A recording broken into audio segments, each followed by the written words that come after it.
I've been here for 2 months now, and obviously I've spent a lot of time getting to know people, getting to understand things, meeting system partners. I'll be honest, I haven't spent as much time in services and wards as I would like. Where I have, I've met some great teams and seen some really great care.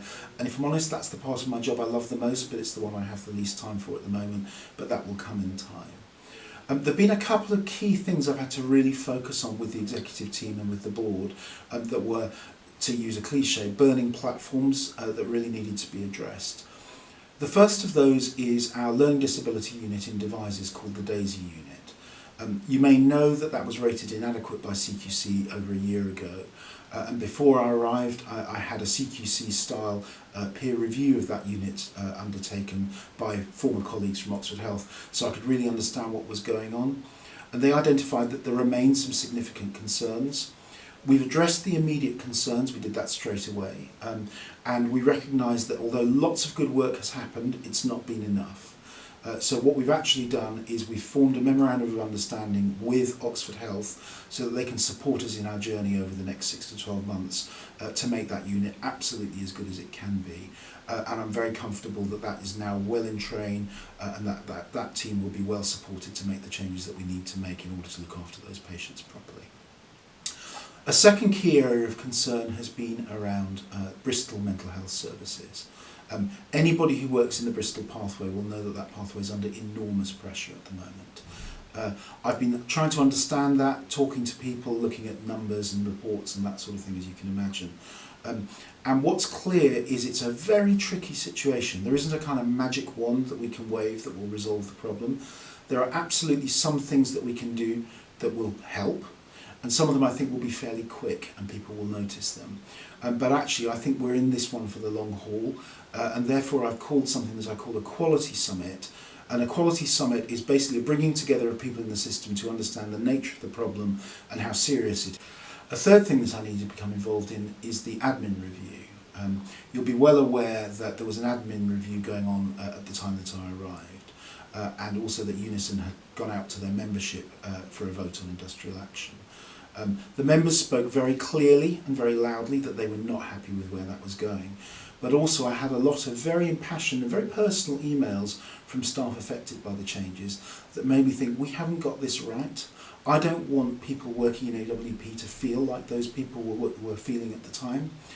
So after some consideration and talking in particular to unions and staff representatives, we agreed to stop the admin review and take a very different approach. And the approach that we're taking now is to work in true collaboration with affected staff to say, what do you want to do in your area? What will work for you? How can we make it better for you? But to try and do that in a consistent way so that over time, all of the different admin teams gradually start to look more or less the same, and I don't mind if they don't look exactly the same, but so they look more or less the same, so that it's fair for everybody, but also that then provides opportunities for people, so they might say, I want to go from this team to that team, and I kind of know what I'm going to get because it's similar to what I'm getting now. So that's the approach that we'll be taking there. And then the final thing I've needed to focus on is preparation for CQC. We know that we're going to have a CQC inspection probably this side of Christmas. And it'll be what it'll be. But what we do have to do is firstly make sure we've done all the things that we previously told CQC that we would do, and secondly that the organisation has a very good and clear understanding of what to expect when CQC comes in, not to be fearful of it because there's no need to be fearful of it, and to know how to behave when CQC do come in to make sure that we both put our best foot forward but are also very honest and transparent about areas where we have issues that we want to address and what our plans are to address them. So that's what I've been doing in the first few months since I arrived. My vision for AWP is something I call outstanding AWP.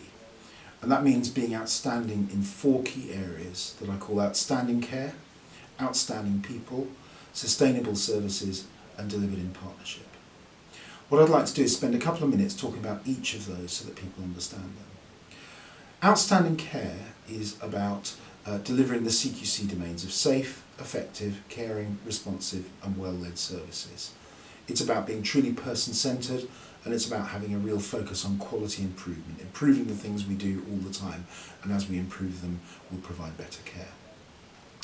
Outstanding people is about being the kind of organisation where you really want to work because you've got a good line manager or supervisor or clinical lead, because you feel developed and supported, you can fulfil your maximum potential, and that means you can provide the best care that you want to. And that's the kind of organisation we want to be, but that means doing a lot of things better to make it that kind of place. Sustainable services is tricky, particularly at the moment, with money and workforce in short supply, and never more so than in mental health. We need to look critically at our services and understand where the gaps are, then have good plans either ourselves or as partners in the system to try to address those gaps, so again we can provide the kind of care that we think our patients deserve.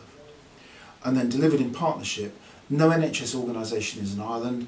Every pathway, every service that we deliver works closely with other providers, whether it's perhaps primary care or social care or acute care or the voluntary sector, and of course as a partnership with service users, family, friends and carers. So those four things, outstanding care, outstanding people, sustainable services and delivered in partnership, will make AWP an outstanding organisation. Recently, our medical director, Sarah Constantine, and our nursing director, Julie Kerry, have been working on a clinical strategy.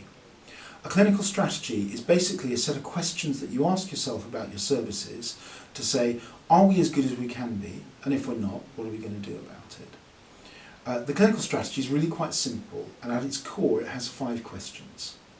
The first is, are we putting safety first?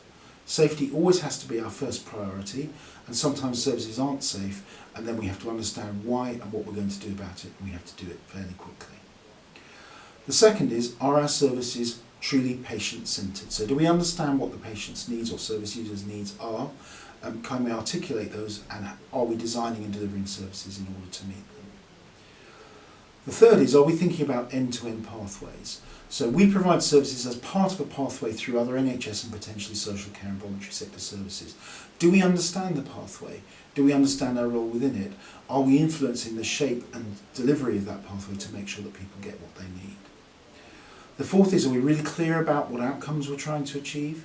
Whether they're clinically measured outcomes using some kind of national outcome measure, or person-centred outcomes. What does the person feel about how they were treated and whether they're achieving the outcomes important to them? And then the final part is, what partnerships do we need and how are we working within them to make sure that we're really wrapping care around the person in the way that we want to. And that's it. It's pretty simple. There's then, if you like, 10 enabling questions that sit underneath it, which is about the how do we do that. And they're designed as prompts really to get clinicians talking together and making sure that they're thinking quite hard about how well we're addressing those first 5 questions. So what we're going to be doing over the next few months is we're going to be taking these questions out to clinical teams and clinical leaders and simply asking them to ask those questions of their services together.